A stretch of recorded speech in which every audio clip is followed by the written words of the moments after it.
Hi everyone, I wanted to make a quick screencast going over our course and kind of some of the unique elements to help you get to know and get acquainted with the schedule of our course and what you can expect to be doing for the rest of the semester. So I've already entered into the course, but the first thing I would say is just always make sure that you're entering into the full course. Don't click through the calendar. You need to enter into the full course so that you don't bypass important instructions. So that's always my first tip. The second tip is that you should always read the announcements. Read the announcements, watch the announcements. The announcements are good. They're life preservers that I'm throwing to you so that you don't drown. So please don't drown in the sea of information that's being thrown at you.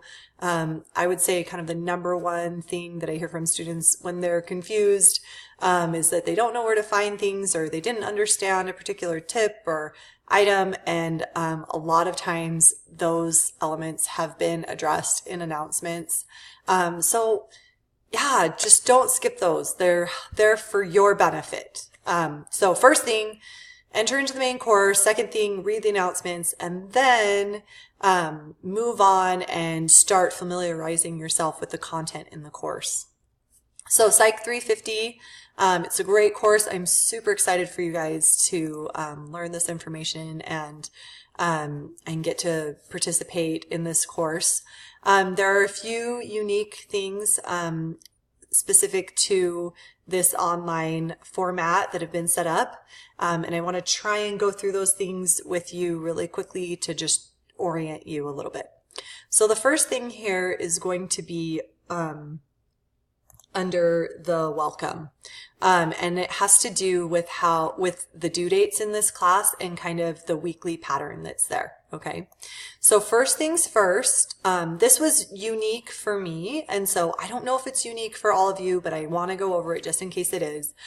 This course is set up in a way that it has kind of 3 due dates, but that pattern repeats over and over in the semester. So the first due date number 1, is always Tuesdays at 11 o'clock p.m.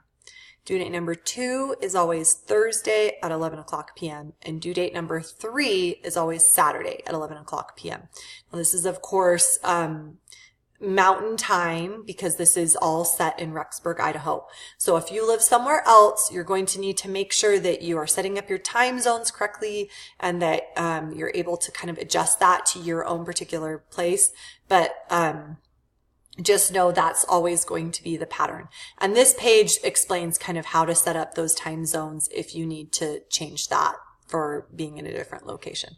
But whenever I talk about a time, it will be in Mountain Standard Time, in that kind of BYU Idaho time zone. Okay, so now you know we have these 3 recurring due dates. Okay, so you'll have kind of these weekly patterns that happen.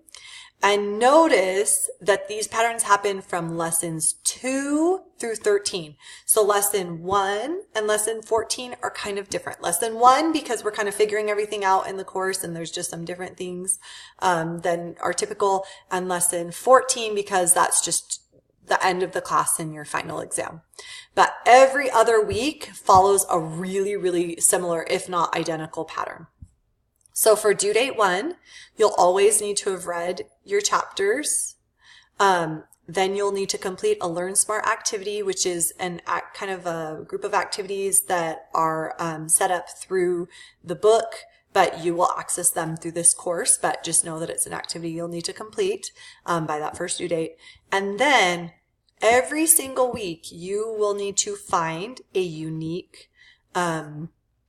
research article, an empirical, experimental research article from a journal. So this shouldn't be a review article. This shouldn't be a book chapter. It shouldn't be an article from People magazine. You're far enough in psychology at this point, if you're taking this class, that you should know how to find a research article, and it should be on a social psychological topic. And you're going to find a different one each week. Okay, I can't emphasize that enough.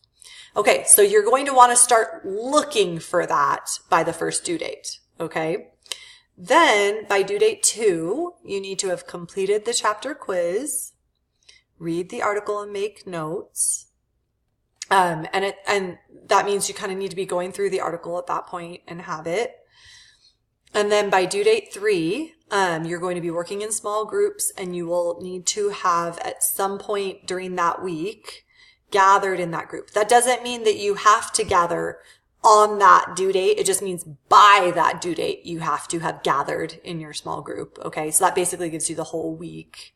And I'll talk about groups a little bit more, but your group, you will, kind of form depending on when in the week you can meet, and you guys will set up that meeting time.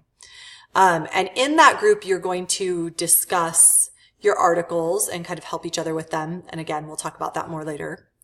Then by due date number 3, you will turn in, an evaluation of your research article. So basically, and there's going to be instructions on that, but you're going to do kind of a write-up of that research article and the different elements within it. So that will be something you turn in by due date 3. You'll need to respond to some short answer questions and have that turned in by due date 3. And then depending on the week, you will have a unit exam. I believe that there are 3 exams, and then your final exam will be in lesson 14. So those are kind of spread throughout the course. So that's kind of the only assignment that isn't every single week, right? All the rest of this is always due date number 1, which is Tuesday. All of this is always due date number 2, which is Thursday. And all of this is due date number 3, which is Saturday.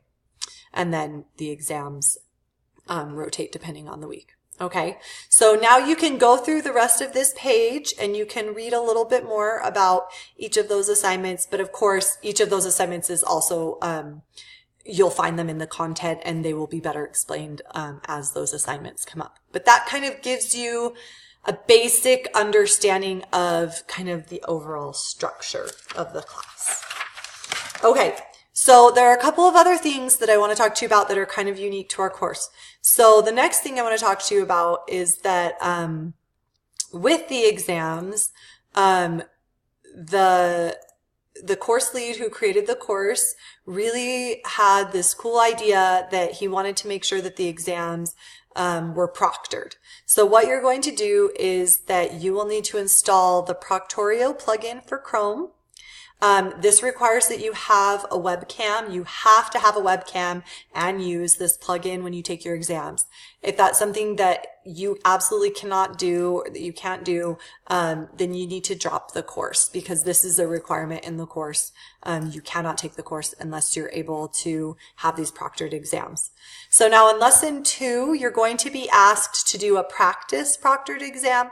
It's 2 questions. They're kind of silly questions. Really, the only reason that you're being asked to do this is just so to make sure that you've got it installed and you're figuring out how to use the software. So it's nothing to stress out about. You're not actually taking an exam in lesson 2. It's just basically getting you ready so that when you do take the exam, you have a little experience with the software. And just so that you know, I obviously don't run Proctorio. I am not tech support for that. So if you're having problems with that, you'll need to Google, you'll need to talk to, the people who created the plugin, things like that. I can't be your tech support for that. So just, you're going to need to make sure that that gets set up. But from what I understand, it should be pretty straightforward and it should be a good experience. So hopefully that will be pretty simple and easy to go through for all of us. Okay, so the next thing I wanted to talk to you guys about was your groups. So in lesson 2, you'll start signing up for groups. By lesson 3, you'll need to be meeting in your groups. And as a side note, you can kind of see how the lessons are set up. So you'll click on, for example, lesson 3, and you can see by due date 1, by due date 2, by due date 3. It kind of goes through those different due dates, and you can click on that information as you go through. So anyway, just kind of a side note looking at the structure of the course. Okay, so by due date 3, in lesson 3, you should be in your groups and you should be having your first gathering, having your first meeting. So I wanted to kind of just go over really quickly with you the expectations for those meetings. So why are you having these groups? Kind of the idea of these groups is that you're all going to come together and share your research articles with each other and kind of help each other with your research articles. So you should be talking about your research articles. This can be a time that maybe you can, if you're struggling with something that you don't maybe understand in your article, your group could help you, or maybe if you have a draft written up, somebody could take a look at it. Obviously, these meetings shouldn't go on for hours and hours, so you'll need to be thoughtful about other people's time, and you probably can't go through everybody's article in depth. But it's just a time that maybe you can bounce things off of somebody else and have that time to work together in a group.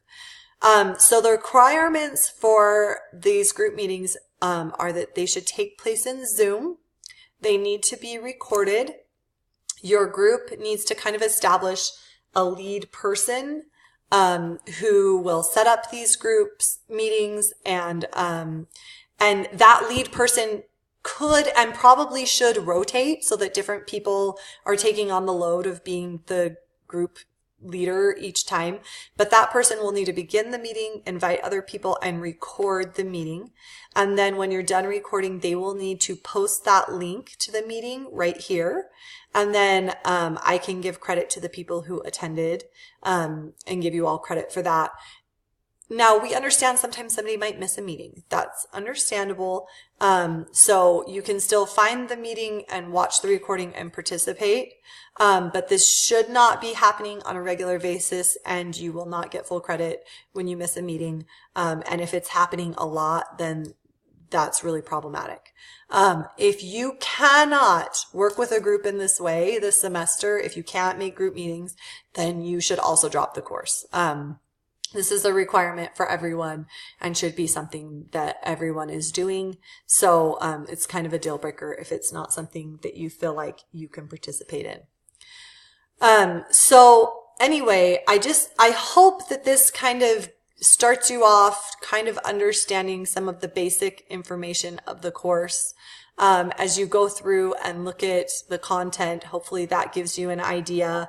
Kind of the last thing to look at is in each lesson, if you look at the overview, each lesson you have a little schedule here that kind of tells you what you're doing for that week, so you can kind of keep track. So lesson 1, like I said, is a little bit different in terms of the schedule. You can see what is listed out for due date 1, due date 2, and due date 3. But again, that is present in each lesson. So for lesson 2, due date 1, if you look at the overview, again, here's your schedule for the whole week. So that can kind of help keep you on track and help you know the expectations for the week.